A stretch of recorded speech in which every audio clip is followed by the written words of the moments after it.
Wash பண்ணி எடுத்து வச்சிருக்கிற சிக்கன், அதுக்கப்புறம் வந்து பார்த்தீங்கன்னா ஆயில், மிஸ்டர் கோல்டு ஆயில் வந்து பார்த்தீங்கன்னா பெப்பர் சிக்கனுக்கு மேலே தான் நான் வந்து என்னோடய ஸ்டைல் வந்து செய்கிறேன். நான் வந்து இப்படி தான் வந்து செய்வேன் பார்த்தீங்கன்னா. இப்போ இது வந்து நல்லா வந்து ஆயில் வந்து இது பண்ணிக்குவோம். இதில் வந்து பார்த்தீங்கன்னா வெங்காயம், தக்காளி இதெல்லாம் நம்ம வந்து ஆட் பண்ண போகிறதே கிடையாது. ரொம்ப சிம்பிள். பேச்சுலருக்குலாம் வந்து பார்த்தீங்கன்னா இது ரொம்ப ஈஸியாக வந்து குக் பண்ணிக்கலாம். இதுக்கு வந்து பார்த்தீங்கன்னா இஞ்சி பூண்டு பேஸ்ட்டு கொஞ்சம் கூட வந்து எடுத்துக்கலாம். ஒரு 1.25 ஸ்பூன் கொஞ்சம் நான் எடுத்துக்கிறேன். ஏன்னா இதில் வந்து வெங்காயம் தக்காளி எதுவுமே ஆட் பண்ண போகிறது கிடையாது. அதுக்கப்புறம் கல்லுப்பு கொஞ்சம் தேவையான அளவுக்கு, மிளகாய்த்தூள், காஷ்மீரி மிளகாய்த்தூள் வந்து ஒரு 1/2 teaspoon, biryani masala, chicken gravy, mutton gravy use பண்ணுறோம். நம்ம யூஸ் பண்ணுற மசாலா வந்து ஒரே ஒரு ஸ்பூன் மட்டும், சின்ன ஸ்பூனில். பெப்பர் மட்டும் கொஞ்சம் கூட வந்து போடணும். இது எல்லாத்தையும் மிக்ஸ் பண்ணிட்டு தான் நம்ம வந்து பெப்பர் போடணும். இது மிக்ஸ் பண்ணிக்கலாம். சின்னமன் லீஃப் ஒன்று, ரம்பா லீஃப், அதுக்கப்புறம் பெப்பர் வந்து ஒரு 1.5 ஸ்பூன் வந்து நான் சேர்த்துக்கிறேன். ஏன்னா இது வந்து பெப்பர் சிக்கன் வந்து பார்த்தீங்கன்னா பெப்பர் சிக்கனு. ஸோ வந்து பார்த்தீங்கன்னா பெப்பர் தான் இது கூட இருக்கணும்.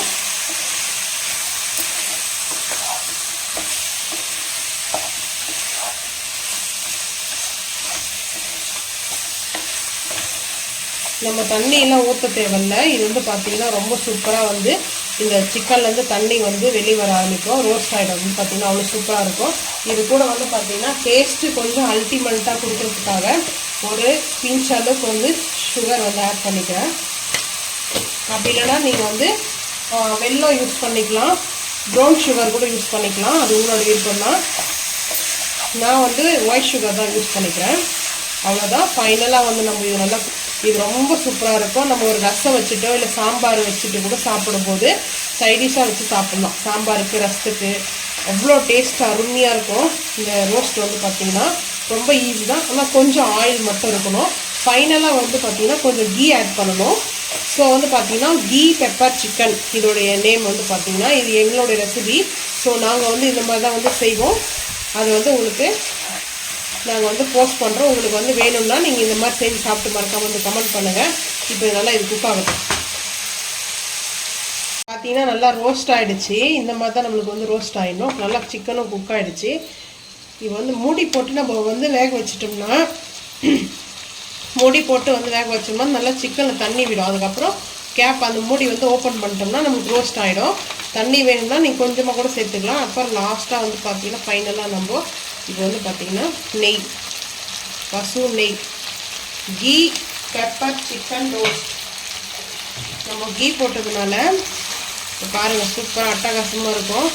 நல்லா வந்து அந்த ஆயிலு, அதுக்கப்புறம் இது வந்து ரைஸ் நம்ம குக் பண்ணுறோமா, அந்த ரைஸ் குக் பண்ணிட்டு ஃப்ரைட் ரைஸ் மாதிரி இந்த மசாலாவில் போட்டு அப்படியே மிக்ஸ் பண்ணி சாப்பிடும்போது சூப்பராக இருக்கும். பசங்களுக்கு வந்து இந்த மாதிரி செஞ்சு கொடுங்க. பெப்பர் சிக்கன் வந்து ரொம்ப நல்லது. பெப்பர் கீ ரோஸ்ட் வந்து பார்த்திங்கன்னா ரொம்ப ரொம்ப நல்லது. இதில் வந்து வெங்காயம் தக்காளி எதுவுமே ஆட் பண்ணாமல், ஏன்னா 1 கிலோ தக்காளினா கொரியாண்டர் லீஃப் வந்து சேர்த்துக்கிறேன். நல்லா மணக்க ஒரு கைப்பிடி அளவுக்கு கொத்தமல்லி வந்து நல்லா சேர்த்துக்கணும். இதுக்கு அப்போ தான் வந்து சூப்பராக இருக்கும். அந்த ஸ்மெல்லும் பார்க்கும்போது சும்மா ரெஸ்டாரண்ட்டில் எப்படி கடாய் சிக்கன் இருக்குமோ சேம் அதே மாதிரி தான் நம்ம வீட்லேயே நம்ம செஞ்சு பசங்களுக்கு கொடுக்கலாம். வீட்டில் இருக்கிறவங்களுக்கு எல்லாருக்கும் சேவ் பண்ணும்போது ரொம்ப ஹாப்பியாக இருக்கும். எல்லாம் ஃபேமிலியாக வந்து சாப்பிடும்போது பார்த்திங்கன்னா நம்ம ரெஸ்டாரண்ட்டில் போய்ட்டு ஃபேமிலி எப்படி சாப்பிடுமோ அதே மாதிரி வீட்லேயே சாப்பிட்லாம். ஆனால் வந்து பார்த்திங்கன்னா அதோட காசு கம்மியாகும். அதுவும் இல்லாமல் நம்ம ஹாப்பியாக இருக்கும் வீட்டில் வந்து ஹெல்த்தியான ஃபுட்டாக செய்யும்போது. யாருக்கெல்லாம் இந்த மாதிரி வந்து ஹெல்த்தியான ஃபுட் செஞ்சு ஃபேமிலிக்கு வந்து ஷேர் பண்ணும்போது ஹாப்பியாக இருக்குன்றதை மறக்காமல் வந்து கமெண்ட் பண்ணுங்கள். நாங்கள் வந்து இப்படி தான் செஞ்சு சாப்பிடுவோம். ரெஸ்டாரண்ட்லேயும் போய் சாப்பிடுவோம். நாங்கள் வந்து கஞ்சத்தனம்லாம் கிடையாது. இருந்தாலும் நம்ம வீட்டில் வந்து எனி டைம் நம்ம ரெஸ்டாரண்ட்டில் போய் சாப்பிட முடியாது இல்லையா. எப்போ நம்ம நான்வெஜ் எடுக்கிறோமோ நம்ம வீட்டில் வந்து சின்னதாக ஒரு கெட்டுக்கதர் மாதிரி செஞ்சு சாப்பிட்லாம். அது ரொம்ப ஹாப்பியாக இருக்கும்.